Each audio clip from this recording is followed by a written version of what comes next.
Ethical Perspectives on the News is produced by the Interreligious Council of Lynn County, which is solely responsible for its content. The views and opinions expressed on this program do not necessarily reflect those of the staff and management of KCRG TV9. Good day. Welcome to Ethical Perspectives on the News.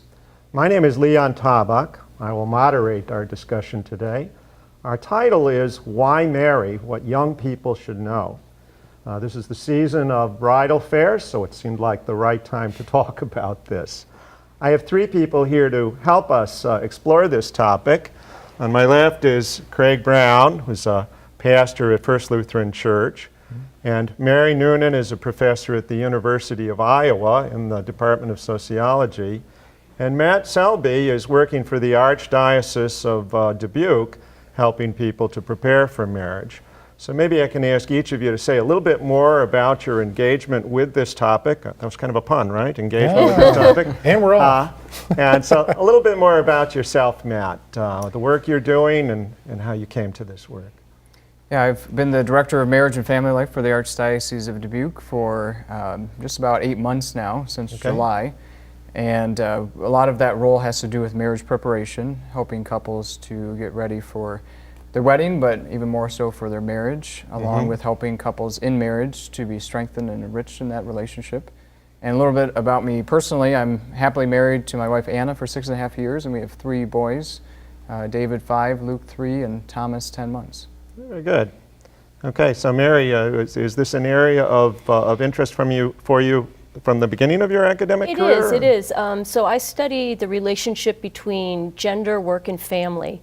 And a couple projects that I've worked on are related directly to this topic. One is how women and men's mate preferences have changed over time. Okay. And another looks at the relationship between marital status and happiness, to see whether or not people who are married are happier than people who aren't. I also teach a class on the American family in the sociology department, and I teach another class on gender inequality. Okay, very good. Greg, something about yourself here. Well, I pastor First Lutheran Church in downtown Cedar Rapids for about 9 years and presided a lot of marriages. And married myself, like Matt, for close to 15 years, 3 boys under the age of 11 to keep us busy. Okay. And just a big proponent of marriage. I know it's not easy. I deal with a lot of couples who have problems. Every marriage has problems. We need to go through tune-ups, and there might be a lot of people that are watching that are struggling and thinking, what is, this is a great topic to think about. Is my marriage worth saving or working on? And I would say firmly yes, absolutely. Everything can be worked out, and glad to be here. Thank you. So Mary, why don't you tell us about some of the significant changes in the institution of marriage in recent years here in the United States?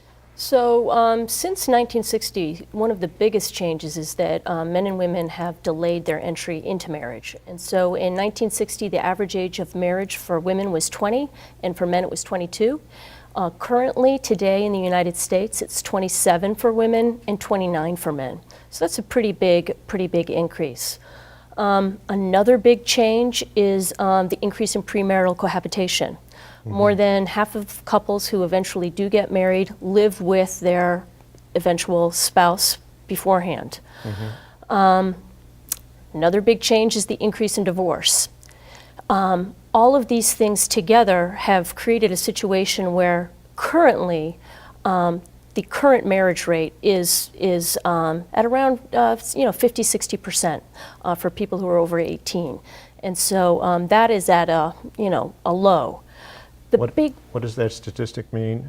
50 or 60% have been married at least once, or currently married. Currently married. If you look at the percentage of people who want to get married and who do get married, it hasn't changed that much over time.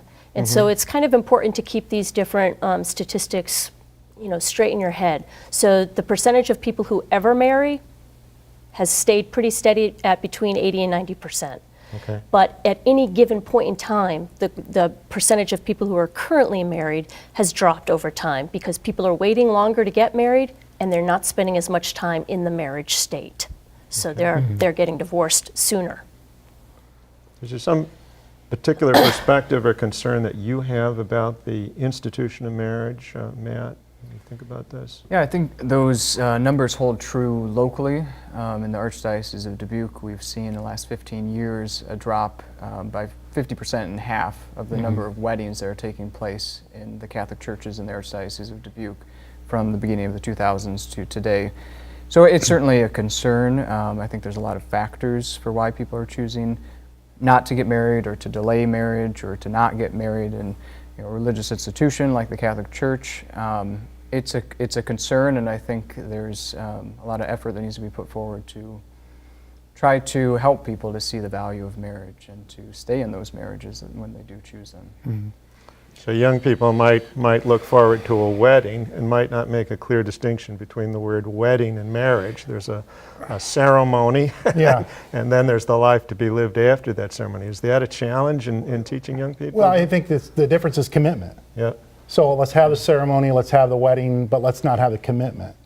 And I think when you, in my perspective, when you have a Christian marriage, you stand before God, whether you're in a church or in a park. And frankly, I do more weddings in parks and in golf courses than I do in the church, and I have no problem with that. Our Catholic brothers and sisters may say otherwise, but I say as long as my phone's still ringing, I'm happy, because they want a Christian officiant at their ceremony, because I believe, to my point, I think it shows that commitment. They're standing before all their family and friends, but also standing before their maker saying, I'm going to try my hardest to make it work with this person.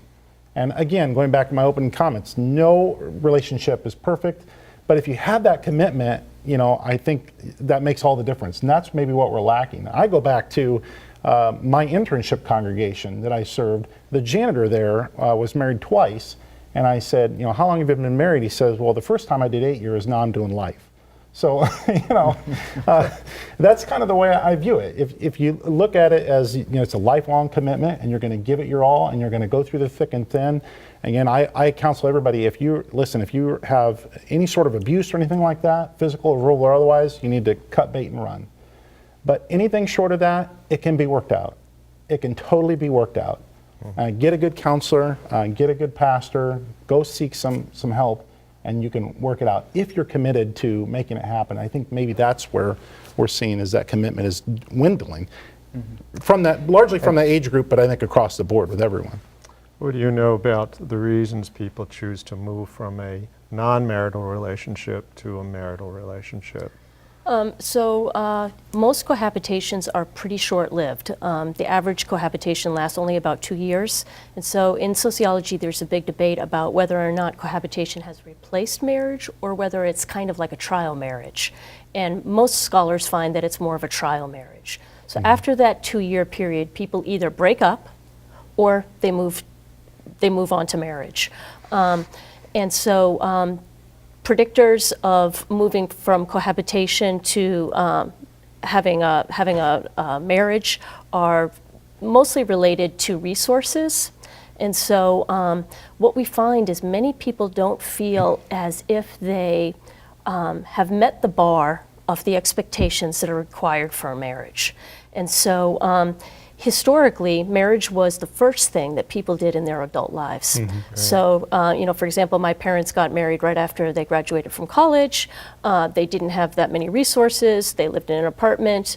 They eventually, got a car, got a good job, and so forth and so on. Today, it's been switched.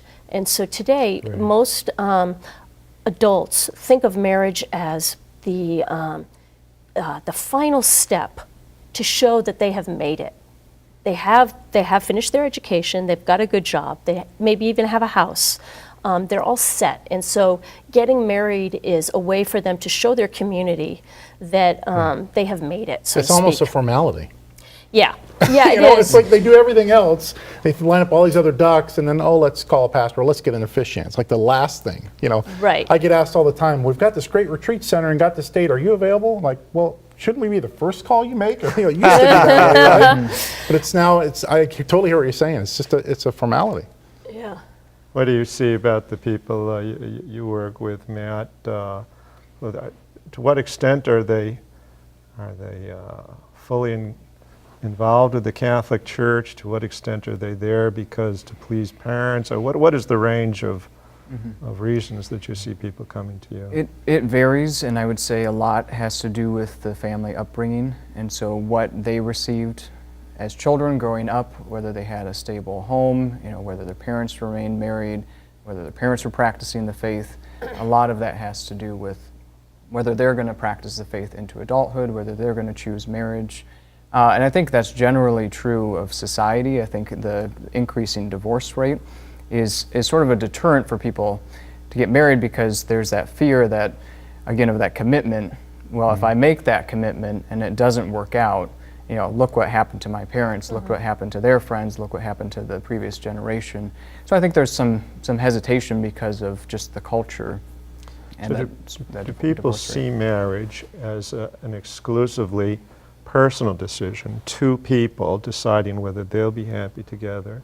Or I think there may have been, at least in the past, an understanding of this as a union of families, or requiring the support of families, if not the more ancient history of merging family fortunes. At least that the relationship's vitality required the engagement of more than just those two people. Is that? I think that's a key distinction between cohabitation and marriage, because cohabitation can kind of be done without the involvement of the rest of the family, or there's no commitment on the family part, the whole family, it's just those two. When you have a wedding, when you have a marriage, it's a public event.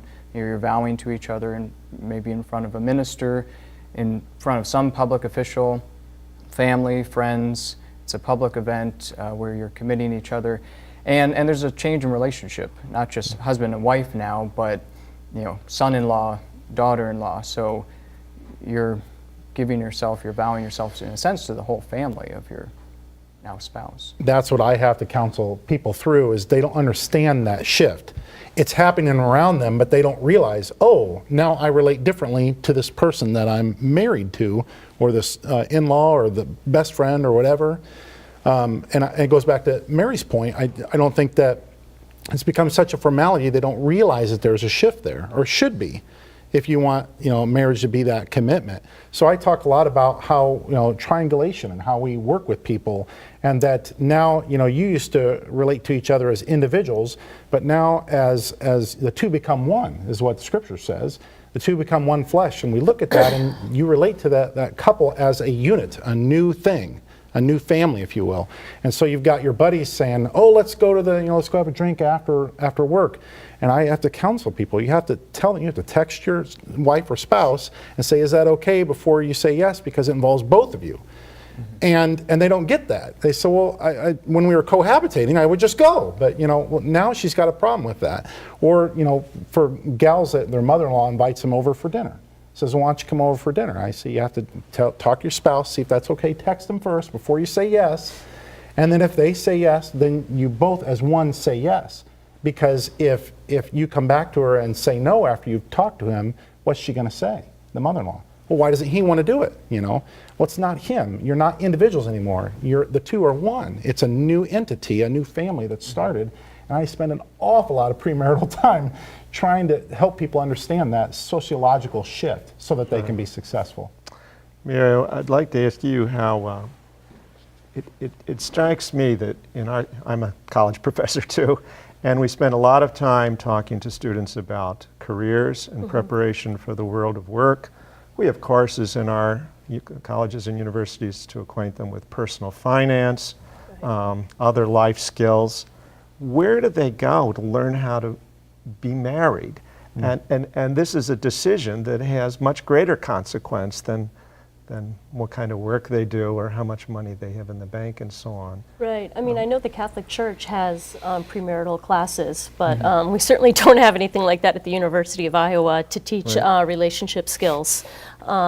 It's obviously an important skill to have. I think what I've seen with our programs, we have a pre-Cana program. It's a Saturday, day-long sort of workshop, seminar, where married couples can share from their experience, and engaged couples can have time to talk to one another, and especially have one-on-one time as a couple to talk about different issues. And what I've seen is again and again, they say after that day, even if they maybe didn't want to go when they were going into it, they say this was so helpful because they got advice on communication, finances, sexuality, spirituality in marriage, and they really got that vision of what marriage and relationship is all about. Yeah, we do the same thing, and they say the same thing. They're kind of hesitant to go into it, but we teach them those building blocks, and I think mentoring is huge. It goes back to Mary's point, the shifting tides. You don't have your folks that are married forever to lean on. How do you make it 30, 40, 50 years being married? You don't have those people to rely on, so we bring mentor couples in every hour at our retreats, and they just sit with them and pick their brains. And all of our surveys at the end show that that's the highest rated thing, is having those mentor couples there, spending time talking about how you do these things, how you resolve conflicts, how you communicate effectively, especially in today's changing technology. What do we know about how people find and evaluate prospective mates? Well, today we know that it's done more on the internet, for sure, where historically it was done mostly through family and friends, through your church, through your school, through your job. Right. But for college-educated individuals, college is certainly probably one of the biggest marriage markets, and so and for them, that's often where a spouse is met. But one interesting thing with respect to the mate preferences is that men and women have kind of converged over time, and they're both looking for essentially the same thing. Obviously someone that they love and have a friendship with, but they're also looking for someone who has a good job, someone who has earning potential, and this is both for men and women. And so that's one thing that's very interesting to me, the shift in gender roles and how that can strengthen a marriage. Okay. Do you have some sense of what this question of why people, or how people select and evaluate a prospective mate? Yeah, I would say almost exclusively everyone I marry seems to be married, meeting online. I don't have any problem with that. I think God can work through that. I do wonder, not having done it myself, how much of that a la carte you pick in a mate. Yeah. I'm looking for the perfect person. Oh, he's this way, she does that way, she does this way, she does that. But there are no perfect people. And maybe people understand that. That's a given when they go online to these sites. But so I think I've seen some claims. So tell me if this is right. So naively, I look at the advertisements for the dating services, and it would say that they all claim to have these formulas to look at your prospective partner, 99 different ways and make this very sophisticated match. And they do pretty good. But I think I've read that part of this phenomenon, part of this trend, is that people are looking more at appearance and less at these other factors. Is that the case? Have you seen anybody see that? Maybe this is just my imagination. I mean, it makes sense, given that that's all you've got is the photo. Yeah. You have other information too, but the photo is perhaps most predominant. But I do think that this idea of trying to find a soulmate is one big change that we've seen in the history of marriage. So historically, people married, as you mentioned earlier, for economic ties to strengthen their families, and it was mostly something that was done not for love, but for financial security. And over time, we've shifted to a more of a companionship marriage, or that's kind of the model term that sociologists use. But perhaps one thing that we focused maybe a little bit too much on is this idea of finding the perfect soulmate. And so there are some sociologists that have argued that Americans marry more than any other industrialized country, in the sense that they want to marry, they get married, but then they get divorced because things don't work out perfectly, and then they get back on this kind of marriage go-round, is the title of one prominent book, and so they just get back on it again, looking for that personal fulfillment, and for whatever reason it doesn't last, and so maybe focusing too much on that is one problem. Okay. I think that's a key factor, that personal fulfillment. Why are people getting married, or why are people even getting into relationships in the first place? This idea in our society of sort of instant gratification or self-gratification, what can I get out of it? I think it's even goes fundamentally to sort of a redefinition of love, and understanding in our society that love is kind of like the superlative of like. I love ice cream because I enjoy ice cream. I love football because I enjoy football, it gives me pleasure. It's what I get out of it. where the Christian understanding of love has always been, what do I give? How do I work for the good of another? How do I sacrifice and serve? And so, going into marriage with that mentality of what can I give to my spouse rather than what can I get from them or get out of this relationship, what are they going to do for me, I think is key, because when those emotions, when those feelings, when that self-gratification goes away, and then you wake up and say, I don't think I love this person anymore. Right. But if it's that commitment I give of myself, and I'm going to work at it and choose this, I think that's where there's that long-term relationship success. We talk about contract versus covenant. So a contract relationship is, I'll sign a piece of paper and you'll sign it, and as long as I do my part and you do your part, as long as I love you and you love me, the contract is good. That's how we work in society. And if you look at marriage like that, as soon as you don't love me or I don't love you, or we transgress against each other, then we rip up the contract, go down to the courthouse, and get divorced. But the idea of a covenant marriage is just that. You're going to say, I'm going to put this other person, the liturgy says, forsaking all others, I will put you ahead of every single other person. So husbands love their wives like Christ loves the church, and wives love their husbands the same way. It's a sacrificial love. It's a covenant that says it's beyond the contract that we're gonna make this work. Even if I fall out of love with you, we can find a way to make this work. Well, that's the advice I got from my mom, who said 50-50 marriage doesn't work. Each partner has to be giving a lot more than 50% to make things go. And as my dad said, when I called him to say that I got married, he said, son, here's some advice. What's yours is hers, and what's hers is hers. It's over. Forget about it. So I'm interested in how the various social sanctions and supports for marriage have changed as well. So it might have been in the past that people who wanted to cohabit, faced some social sanctions that are gone today. In fact, it's the opposite, right? If the landlord or the hotelier refuses entry to the unmarried couple, it's the property owner who's in trouble, not the unmarried couple. And there were other ways that there were kind of inducements to marry. Sometimes I think there was a sense that marriage was even an obligation. A man who remained a bachelor was seen to be a selfish man. So can some of you talk about those social supports, inducements, sanctions, and how those have changed, whether those changes are good, bad, whatever? I mean, I think on the whole, most sociologists would argue that marriage is not going down the tubes, that there's been a lot of changes, but they're mostly for the better. And so, for example, women's dramatic increase in labor force participation since the 1970s has given them more power in relationships, which they historically did not really have.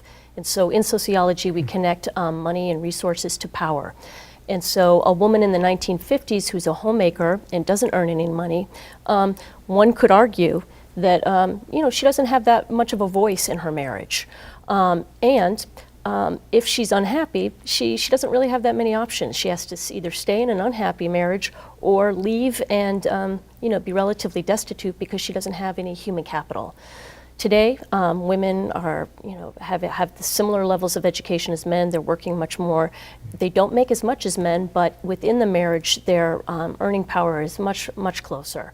And so, a lot of sociologists would argue that they have a lot more bargaining power in the marriage. And so, for example, cohabitation might not be the worst thing in the world if it gives you a time to kind of get to know one another, and maybe women want to see whether their potential spouse will help out with the housework. And so this could be kind of like a trial period where they're calling the shots a little bit more. And so you're right, there aren't any, the sanctions against cohabitation and divorce have dropped dramatically. And I guess my personal opinion is that that's a good thing. Mm-hmm. What about the relationship between marriage and parenthood? Is parenthood a major motivation for marrying, and are people delaying until they're ready to become parents? Is that what's happening? Well, I was going to say that the sexual revolution of the 1960s, connected to obviously parenting, is what has, I think, transformed marriage and resulted in some of the things that we've seen, the statistics of high divorce rates and greater cohabitation, because it's divorced the sexual act from procreation with the widespread use of contraception, for example. And so if you look at parenting then, so like the Catholic understanding would be the purpose of marriage is for the good of the spouses and the procreation of children. And marriage provides the best environment, the most stability for the raising of those children. But if you can, if you can have sex, so to speak, with no consequences or without thinking about maybe I'll become a parent because of this outside of marriage, then it becomes more pervasive, and there's sort of that disconnect from marriage and parenting. I think that's part of the reason why people are waiting so long, because you see people not even getting married in their peak fertility times, for example, for women. And so that connection, I think, has been lost because of the sexual revolution. I would say that that's not a good thing for society. Pope John Paul II said, as the family goes, so goes our society. And family, the building block of family is marriage and the life that comes from that marital union, the children. So we've just got 2 or 3 minutes left, and maybe there's another point you want to make here before we... Yeah, I respect that viewpoint. I would say that the family could be defined in many different ways. Okay. And people don't simply marry only because they're looking for a sexual partner. They marry for many, many reasons. And I think that you're correct. There has been a divorce between parenthood and marriage, and it's not necessarily a bad thing. Is it hard, Craig, for somebody who's 30 or 35 years old, marrying for the first time, who's had 10 or 15 years on their own to do things their own way, and now they have to adjust to living with someone else and making some and you've compromises? probably got a couple kids and a divorce, and there's a lot of stuff that goes along with that. It gets harder, but not that it can't be done. And I appreciate Mary's point on the sociology and the empowerment of women and singles, and I just want to close by saying there's no shame in being single. I just preached on Ash Wednesday. It was Valentine's Day, and here I'm trying to talk about God's love amongst the midst of marriage and the high holy day of Valentine's Day, and I got 60% of my congregation, as every congregation, is single. So here I started by saying God loves single people too. Okay. And there's no shame in being divorced or widowed or anything else, but I believe strongly that marriage is so helpful in trying to raise those kids and trying to just get along with a companion, a lifelong companion. Okay. How about one sentence or 2 sentences? What would you want a young couple, 25 or 30 years old, who's thinking about marriage, what should they be doing to make that work? What's the best thing they can do to prepare? I would say look to couples that they know. Maybe that's their parents, maybe that's relatives, maybe it's friends, who have a strong marriage, who have been married maybe 10, 20, 30 years, and ask them, what's your success? What's been the reason for your success, and what advice would they have for them? What would you like our audience to be doing to learn more about this topic or to prepare for marriage? I'd say fairness within the marriage. So equitable division of labor, I think, is an important thing. One last word? Mentors, communicate, pray. Well, thank you all. This is a great conversation. I'm sorry we don't have more time for this. Thank you for all for joining us on Ethical Perspectives on the News, and we hope to see you next time. Take care. Bye-bye.